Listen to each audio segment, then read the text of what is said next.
Hey, fun people! Welcome to Everything Aja. If you are new here, welcome, welcome, welcome. Here on Everything Aja, I help you simplify your reading instruction in order to eliminate burnout when it comes to teaching reading. I help both parents and homeschool moms, so it doesn't matter if you are a mother that just wants to do what's best for her child, or if you are teaching in the elementary setting, you are in the right place. Each and every Saturday, we do this thing called Chat It Up Saturdays, where we talk about hot topics in education and share our thoughts as educators.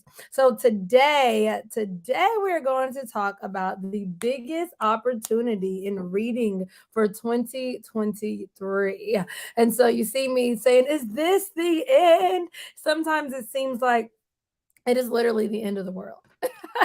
It seems like it truly is the end, but it's certainly not. So let's just dive right into it. Woo, woo. So let me just explain who I am really quick for those of you guys that are new here. My name is Aja. I'm an educational consultant. Over the last 6 years, I've actually been a kindergarten through fifth grade curriculum specialist. So I've been specializing in all things teaching and learning within the elementary setting. And it's saying that okay, my internet's going in and out just a little bit. So let me know if it starts to go out. I don't know why it went away, but just let me know. Just let me know. Just keep me updated. um but that's what I've been doing. I have literally been over teaching and learning every subject for the last few years. And so that's what made me fall in love with helping teachers and helping teachers help their children. And then I kind of transitioned that from teachers even to parents. And so I also have over 10 plus years in the Title One schools, from being not only an administrator but also a teacher. I've taught everything from pre-K to fifth grade. Woo, woo. And then I also have my reading endorsement. I'm certified in correcting and diagnosing mathematics and reading behavior. So all things learning.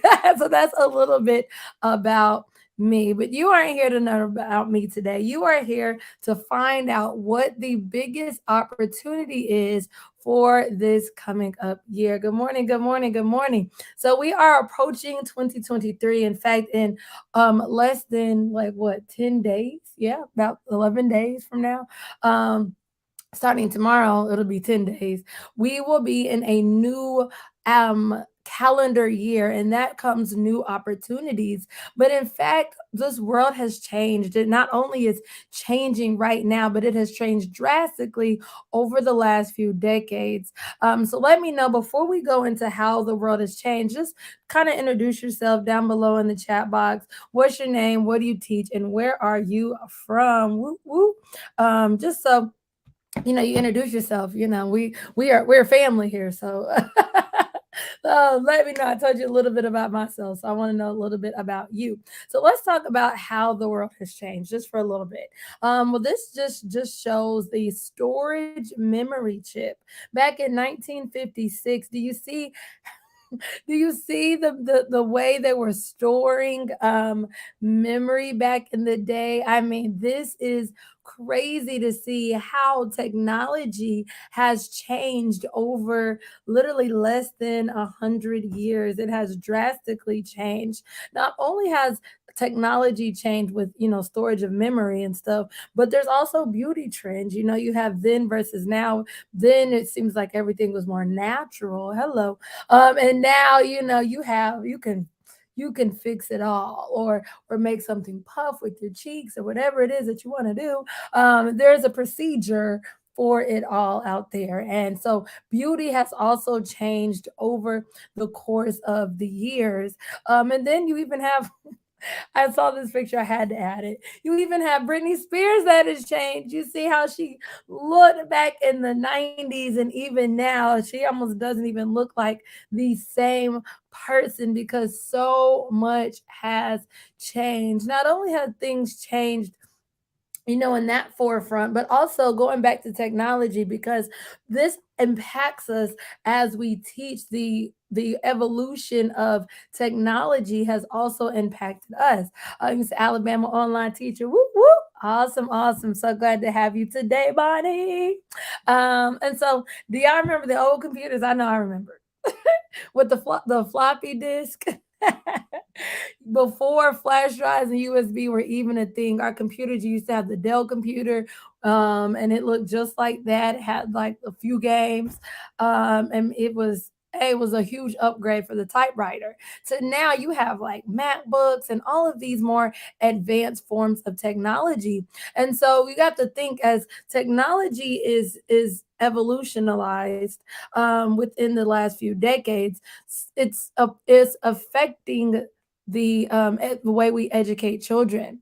And so what used to be paper and pencil, what used to be done based on books, and back in the day, all the kids used to have books. I mean, I remember we our book bags used to be heavy. Nowadays, my daughter, she is literally 5 years old, and all her homework is on a laptop. Not even on a laptop. Her homework's on an iPad.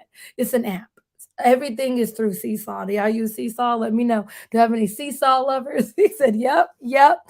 And so now technology has gone from books to computers. Why would I sit here and read a book when I can log on and allow it to read to me?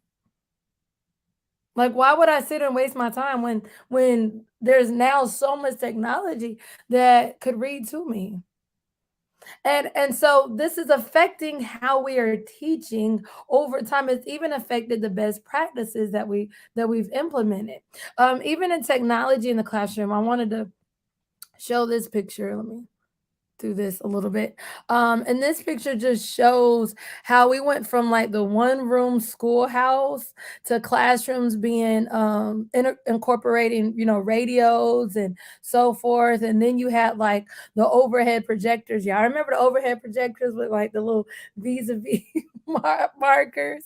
And those were the big thing. Those or projectors that like flash on the wall and stuff. Psh. Um, and then you had schools starting to use films and sound and production started, and then you started having TVs within classrooms, and then you had headphones and other things incorporated within the classroom setting. So I wanted y'all to let me know in the chat box if technology in the classroom has drastically changed over the years. And notice we're just at 1860. Then what about reading in the classroom? We cannot sit here and think that the incorporation of technology and all this fast-paced stuff, how that doesn't affect reading.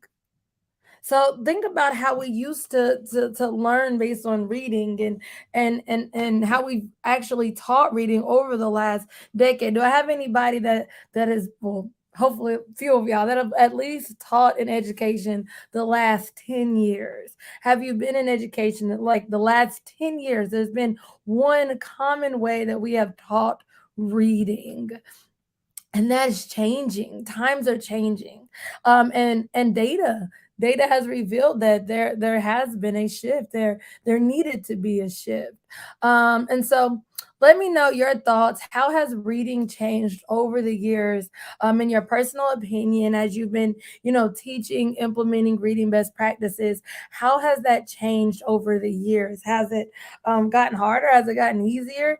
Do you like the fact that you don't necessarily have to explicitly teach stuff? Or I know I've heard so many teachers like, I just want to go back to how it used to be. Well, how was it? How did it used to be? What worked exactly? Because that's really what education, especially in regards to reading, is changing into. And so taking this a step further, over the last literally 10 years, most schools, especially here in the US, have all been implementing the balanced literacy method of teaching. And so, with balanced literacy, you have the reading and the writing block that go hand in hand. And so, you have read aloud slash modeled reading, which is a period where children act like 50-50 with you within the reading experience. So you're modeling how to read. You are doing all of the reading yourself as, as the adult, but they are having opportunities to answer questions, vocabulary. It's a shared reading experience, but you are doing all of the reading. So you are technically modeling it all. And then there's also that same period in writing. So for everything that we do in reading, you're also doing in writing. Then you have shared reading, which it takes that 50-50 reading experience. So remember, read aloud, you're doing all the reading. But in shared reading, you're sharing the reading experience with your children. And so, and then for writing, that was called interactive writing. And so children actually have the opportunity to do reading as well as you. Then you have guided reading, which is where you act as a facilitator, you act as a guide as children learn best strategies in order to use those strategies independently. Once again, you had guided writing to accommodate to not accommodate it, but what am I trying to say? On the writing forefront. There we go. All right, so let me keep going. Then you have independent reading and independent writing, which is where children are reading on their own. So what is this? What is this telling me? What is the biggest opportunity in reading for 2023? Is this the end? Well, what we do know is everybody has been implementing. When I say everybody, I mean majority of the districts and schools within the US have been using this balanced literacy method for decades. Over the last 50 years within the US, people have been adopting these practices. And within balanced literacy, I'm not going to sit here and say it didn't work because I've seen it work. I've seen children really learn how to read and love to read. But that was also because I was doing a little bit of the biggest opportunity for 2023. And so with all of this implementation of balanced literacy, our children really weren't really necessarily growing. And in the US, just by having children wanting to read, African Americans still and have been the lowest performing ethnicity. And you see that data has gone from 2012 to 2020, not only in regards to wanting to read, but they've also been behind the curve when it comes to proficient readers, that we have always underperformed when it comes to proficient readers. So there's something about the balanced literacy approach that's not working, especially for struggling readers and minorities. And so, how do we go from our children hating to read? How do we go from these low academic scores to children that are excited and wanting to read? How do we bridge this gap in particular? And so, that is really where the biggest opportunity for this upcoming year really centers around is this change. There has been a major shift within the last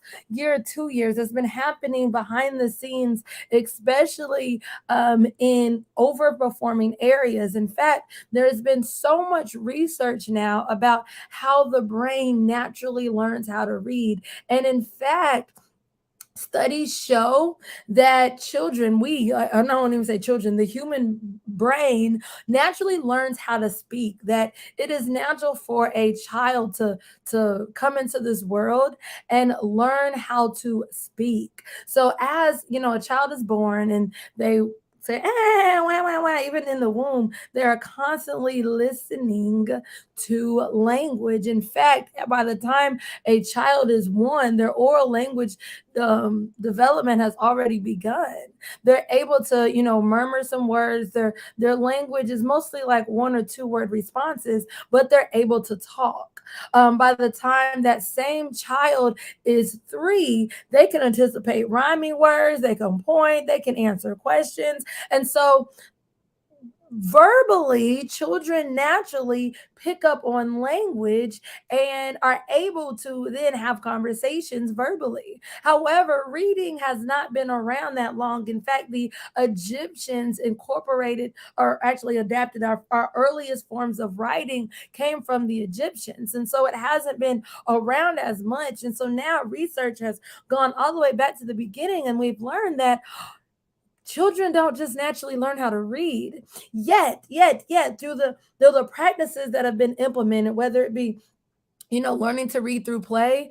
There that has been a thing, whole brain teaching, and even balanced literacy. There's this misconception myth that naturally children will pick up on words and they pick up on written language, and then that's how they learn how to read. But science now shows us that that is not true, and a lot of Title I schools and schools that deal with a lot of struggling readers don't have access to that information. And so that's what I'm here today trying to share with you, where we're about to go with education. You said things have changed. I think we have more teaching tools and tools slash organizers for children. Okay, I agree with that. Tools that help teachers in modeling and best practices, and tools to help kids map. We also have games that help children read, or kids read, get engaged and have fun. So that's a great positive way to talk about the change, because you're right. But now there are more things that are accessible to teachers. We have more resources now because so much has come out through the years, where it used to be you sit down at that table, you're quiet, and you had a chalkboard and chalk, and that was about it. Now you have games, you have technology, I mean, you have everything. But one thing we have learned, that even as times have changed, that children were missing that explicit teaching. And what I mean by that, if you go back a few months back, we talked about the Marva Collins approach to teaching, and she had a phonics based approach. In fact, she had a way where she taught the inner city African American children in Chicago how to read based on explicit lessons on sounds. And she taught them that. And sometimes, somehow, over time of the implementation of, guided reading and all these practices, we've lost that. That now, as children are expected to use strategies to help them read, they I'm not want to say they guess, because I hate when people say that balanced literacy means that children are guessing. It is not. I feel like the way I've always taught it with my strategies, I teach that I'm giving them tools, not only to make them think during reading. So yes, sometimes it might not be decoding, but now they have other clues to help them determine unknown words. And so, but either way, there's still no explicit time to really dive into those explicit lessons like Marva Collin was doing. So now we have research saying, okay, reading is not naturally a natural thing that the brain does. So we have to explicitly teach the brain how to read. And if we don't teach the brain how to read in a systematic way, then there are going to be gaps. And we often wonder why we have so many different learning gaps and why our children are so behind the curve. Well, it's because of this, that they were missing some things because we started implementing these practices and they were never given the explicit phonics instruction they needed. And so I want to show you the simple view of reading. And this was developed by researchers recently, and a lot of us say, science of reading, but this is really the foundation of the science of reading. And basically, what it's showing us is a formula: word recognition multiplied by language comprehension equals reading comprehension. Of course, our end goal is reading comprehension, but reading comprehension cannot be obtained without word recognition or language comprehension. The other really cool thing is, if a child doesn't have one of these, like a multiplication problem, let's say word recognition was at a 1, language recognition was at a 0, meaning that that child could decode, but they have no concepts of comprehend, or no concepts of language and how to break down language, then they're not going to be able to comprehend. Same works vice versa. If a child can understand like vocabulary and how that works, but they don't know how to decode, they're not going to be able to really comprehend reading. And so, what is word recognition? Well, I like this view of it because it has like the little symbols, but you have phonological awareness that's dealing with sounds.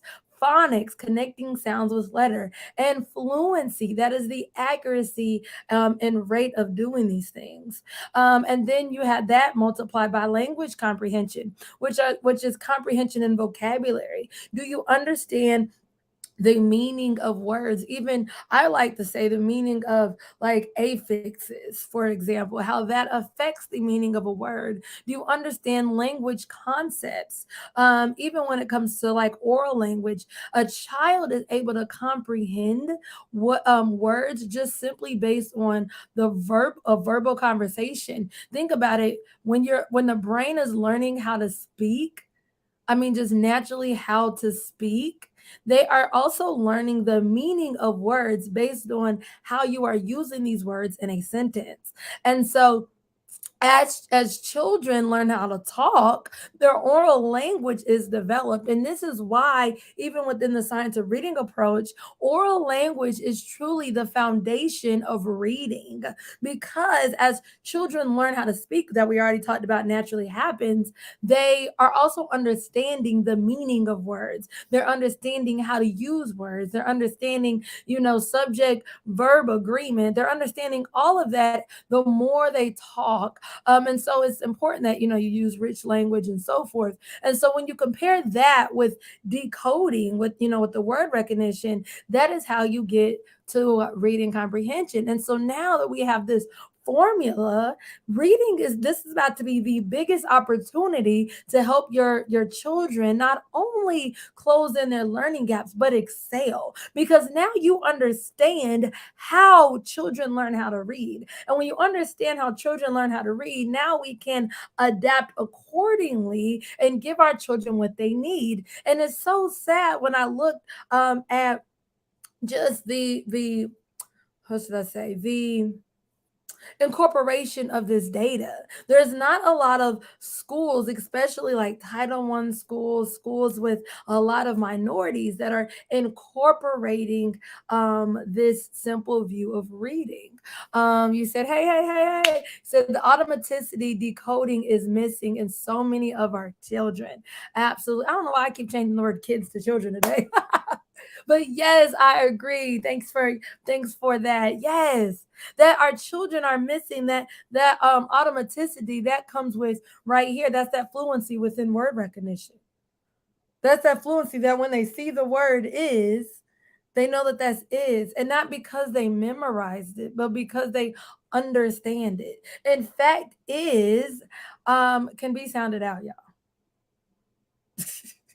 Like, why do we teach children to memorize it? I don't know, but it can be sounded out. Like, and so that's what's missing, and that's what, going back to what Bonnie was saying, having games. Y'all know I'm really big on the games, and so like I know I teach in my program, teaching my design. Like once you have things like for the automaticity fluency, use games to get them to see the words over and over again, to get them to practice, to get them excited about learning sight words.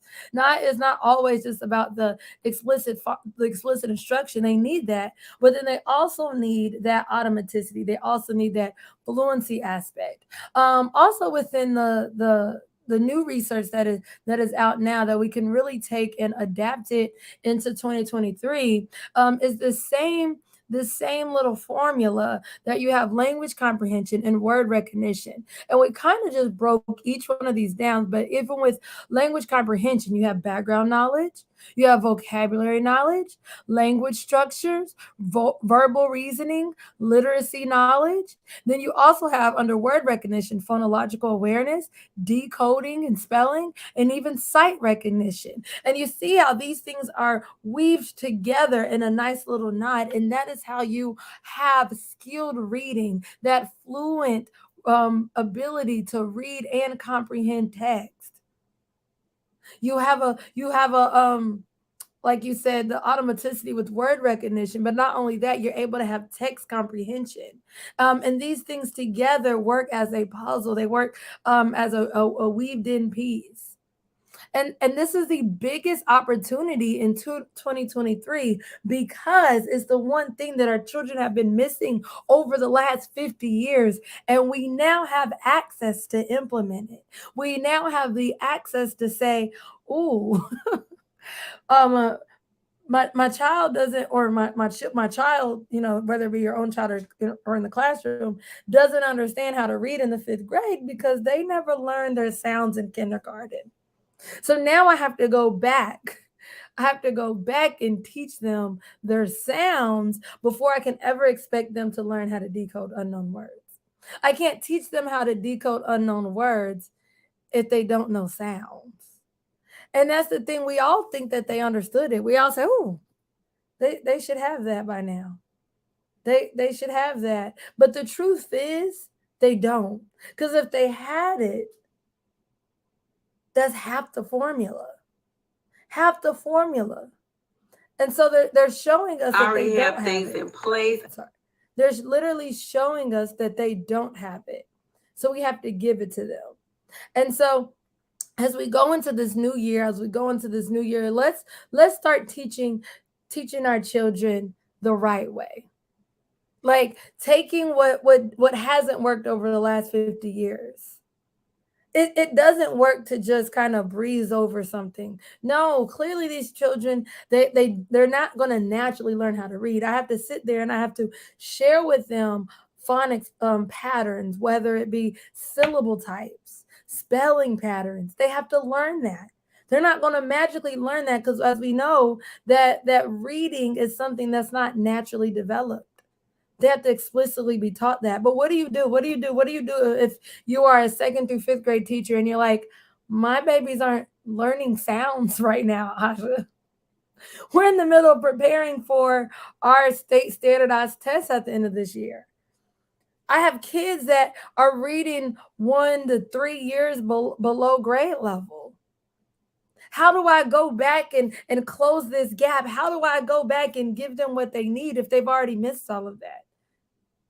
There's no time to go back and teach phonics, but yet you're telling me that they need to learn that. Well, I want to give you some good news. Woo woo, good news, good news, good news. I want to introduce you to Syllable Boot Camp. And this is a phonics self-study course that you would do by yourself, of how to teach your children explicit phonics instruction. And it's specifically for second through fifth grade struggling readers. So these are your children right now that have those phonics learning gaps, that have those gaps right now, that they're not able to decode unknown words because they have some gaps. And so within Syllable Bootcamp, you'll learn this, easy to implement technique called syllable division. And it just helps children split multisyllabic words into smaller chunks. Sorry, I don't know why it came out trunks. Oh goodness. If you struggle with getting children to read or above uh, going back. If you struggle to getting children to read on or above grade level, then mastering syllable division is the answer to all your problems. If you lack the phonics support and professional development to help increase your students' reading scores, then mastering syllable division is the answer to all your problems. If you're in need of phonics intervention for a second through fifth grader, then mastering syllable division is the answer to your problems. So basically, what I'm saying is mastering syllable division is the answer to all of your problems. In fact, Syllable Bootcamp literally teaches you how to do this with only 15 minutes per day. That's all you really need to teach your struggling student or children those missing skills. And so within Syllable Bootcamp, it is a 6 module course that has everything you need. But here, this is what's included. So you have all of the trainings, you have all of the trainings, all of the methods, you have everything you need from me, right? But it also gives you a 36-week curriculum where you might be saying, Aja, we in the middle of school year. That's fine. I'd rather you close up some gaps this year and the next year you can start fresh with new children, and close those gaps. Because right now, all the children that are becoming upper grades, they didn't have this explicit phonics instruction when they were young. So they need it now. So sounds good. Hey. And so not only do you have an entire year's worth of curriculum, you also get the lesson plans. So you don't even have the lesson plan. I'm taking all of that away for you. You have a year's worth of phonics lessons that are scripted out for you. And they actually correspond with the scope and sequence and the interactive notebook. The interactive notebook is literally the glue to this technique within syllable division, and the notebook has all of the done for you notes and even the teaching Google slides to go along with it. So you have everything you need for the lesson. Like, you don't have to do anything but watch the video and implement it. I mean, everything's already done. Plus, you get printable phonics rewards. You get all of the phonics spelling patterns and syllable types, posters, and even phonics flashcards. And depending on what age you are, or what age you're teaching, there is a phonics flashcard for you. So for my, second graders that are really struggling, then you have the flashcards that have the picture clue. You also have the ones without the picture clue for those of that are teaching, like, fourth and fifth grade. And so you have all of these things, and it literally helps you with your academic growth, because you're going back and closing in those learning gaps with children. You're giving them the explicit and systematic instruction that they need. Like we just talked about, education has changed, and now we have so much research showing us that children need systematic and explicit phonics instruction. That without that systematic and explicit instruction, they're going to end up with learning gaps because the brain doesn't naturally learn how to read. So we have to teach them. So you'll see academic growth as you go back and close in those gaps. You're also going to save time because, like I told you, I'm doing everything for you. You don't even have to lesson plan. You just have to learn it, and implement it. And then also you'll gain confidence. You'll start to learn exactly how to teach phonics. One of the testimonies I loved, it says, I feel confident now about teaching struggling readers to read. We have other teachers that said that this boot camp made it made the op- made blah, blah, blah. This boot camp afforded them the opportunity to prepare their emerging readers to the next level. They are now able to increase their phonemic awareness by using the syllable division curriculum. Another one said that Aja saved my life. I was becoming burnt out and contemplating returning to middle school because the overload was too great as an elementary school teacher. But now she's excited and she has the systems in place that allows her to teach with fidelity. Another person said, I feel everything works well. I love how there are multiple options to fit everyone's classroom needs. Another one teacher said, my students have learned open and closed syllables. While I'm conferring with them, I can reference our learning from syllable division. And then when we are out and about, she hears them trying to decode words, and they are excited right along with her. And so I know that this is for, second through fifth graders. Believe me, more is going to be rolling out for those that are like, okay, I'm ready to start teaching, and you're at the level where you are teaching sounds.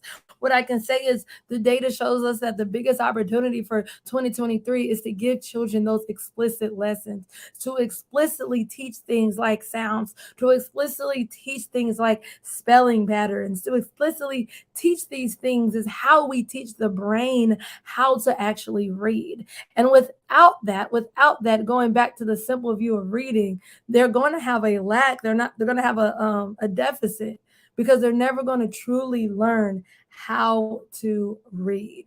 And so that look, that's my spiel. But the syllable boot camp is open. It is a self-study course, and like I said, it is for upper grades that have second through fifth grade teachers and homeschool parents to learn how to close in those gaps, because if you have a struggling reader, that means that they were missing some of that, because this information wasn't out. This information is new. And so we're dealing with children that did not have this. We're dealing with children that have strands. I'm pointing the wrong way. We're dealing with children that have strands that are missing, that they don't understand phonological awareness. They don't understand decoding and spelling.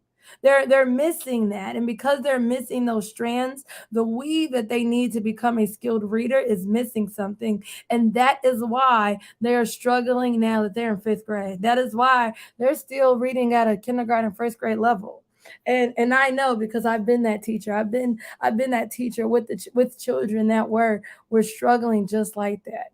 And so going back to how reading has changed, we're almost going all the way back to the basics. That way back when, there was time to explicitly teach phonics.